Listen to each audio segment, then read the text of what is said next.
baraatiin gara kee gara dhiifamaatiin Yesus koo na jaalatte ati jaalala kee isa bara baraatiin gara kee gara dhiifamaatiin Gooftaa koo na jaalatte ati na jaalatte ati araara kee natti agarsiiste na jaalatte ati araara kee natti agarsiiste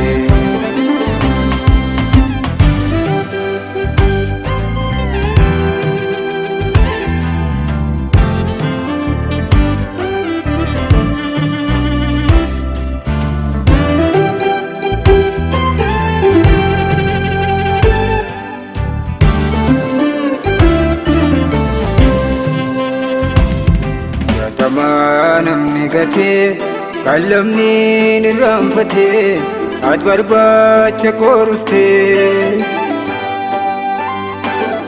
akkamittan si dagaddaan gara kootti gajjetteetu imimmaan qotooftee gatamaa namni gateen qallamni irraanfatee ati barbaacha koruftee akkamittan si dagaddaan gara kootti gajjetteetu imimmaan qotooftee boquu koo ol qabdeen iddoon kuufee sanaa lafa ol na kaastee otoon itti yaadiin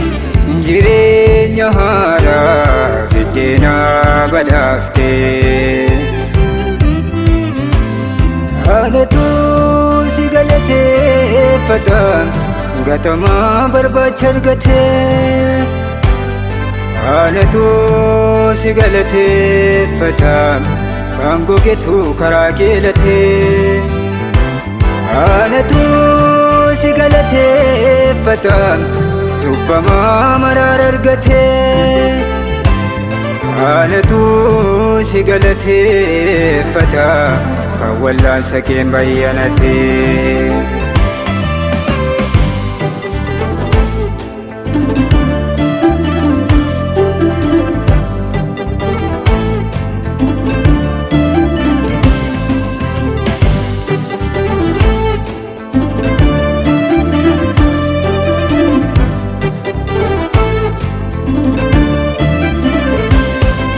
Ammaginaan jedhee riba koo keessaa na kaasaa faarfadhunaan jedhee innatinaa fooltee yeroo hundaa gurra koo tasaasaa dammaginaan jedhee riba koo keessaa na kaasaa faarfadhunaan jedhee oolmanaaf oolameetu yeroo hundaa gurra koo tasaasaa sagalee koo ol fudhadheen gocha kee sana dubbadhee tanii addunyaa hunda dhageessisaa lafee koo keessaa na nyaata onnee kootu isaaf daataan akkamiinan callisaa Ameeramanii na mohateera jaalalli kee guutummaa qaama koo toleessaa waa'ee kee Ameeramanii na mohateera jaalalli kee guutummaa qaama koo toleessaa waa'ee kee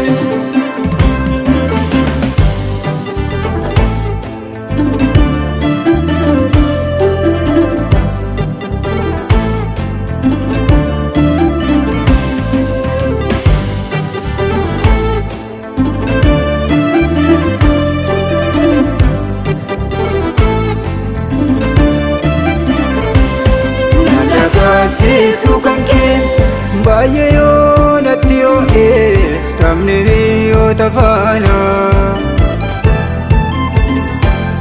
Naan dagaachiisu kan kee hunduu naa mijatee yoo tottoles wal faana. Naan dagaachiisu kan kee oolmanaatiin hafottee sammuu koo keessaan badu.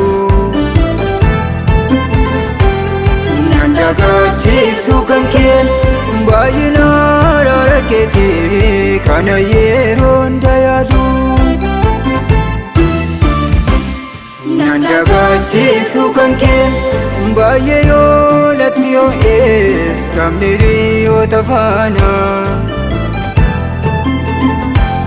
Naan dagaachiisu kan kee hunduu naa mijatee yoo tottoles wal faana. Naan dagaachiisu kan kee oolmanaatiin hafottee sammuu koo keessaan badu. Naan dagaachiisu kan kee baay'ina araara keetii kana yeroo hunda yaadu.